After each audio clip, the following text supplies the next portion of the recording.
It's important that we do grieve collectively because it happened in our city.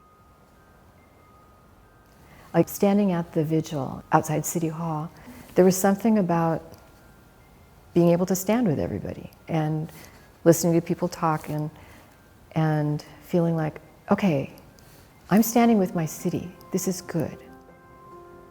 It's hard. I mean, we're all hurting and we're together. The world moves pretty fast and grief does not.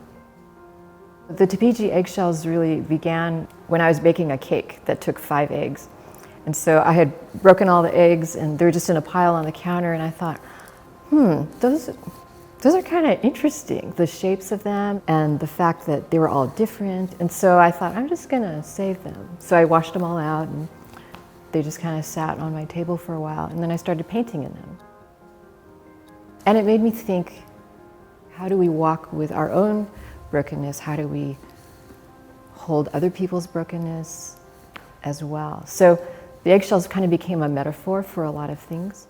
I call them Tabiji because it's a Japanese word that means journey through.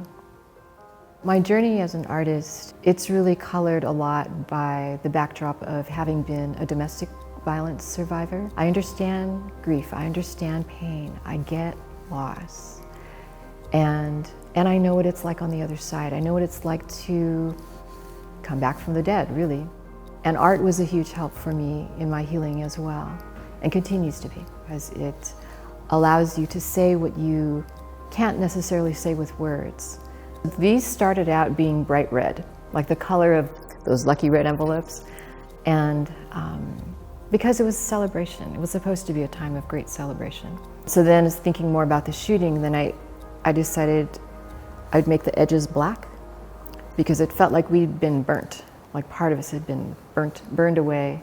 And those were actually really hard to look at because the contrast of the red and the black is so jarring that they just looking at them, they seemed quite painful. The red was a really strong color, and it took a lot to cover it up because it just kept pushing through.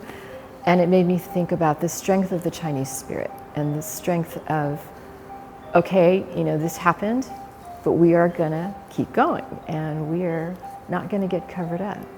I'm hoping that it can provide a tool, a way for people to process their grief in a healthy way so it doesn't get stuffed and it can come out safely and privately, really, because no one knows what your eggshell means except you.